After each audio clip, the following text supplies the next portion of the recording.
Sukkur division bureau chief علی گل کھوکھر کی report کے مطابق SSP خیرپور زبیر نصیر احمد شیخ کے احکامات پر محرم الحرام میں ماتمی جلوسوں کی سیکیورٹی پر تعینات پولیس افسران اور اہلکاروں کو کھانا، پانی اور جوس وغیرہ ڈیوٹی پوائنٹ پر مہیا کیا گیا۔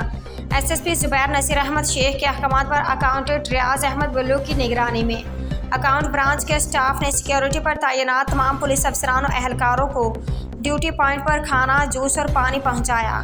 ضلع خیرپور کے تمام ماتمی جلوسوں پہ سیکیورٹی کے انتظامات سخت کر دیے گئے ہیں۔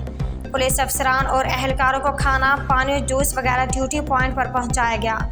محرم الحرام کے دوران ماتمی جلوسوں کی سیکیورٹی بہت حساس ہوتی ہے، اس کو مد نظر رکھتے ہوئے پولیس کے افسران اور اہلکاروں کو کھانا، جوس اور پانی ڈیوٹی پوائنٹ پہ مہیا کیا گیا ہے۔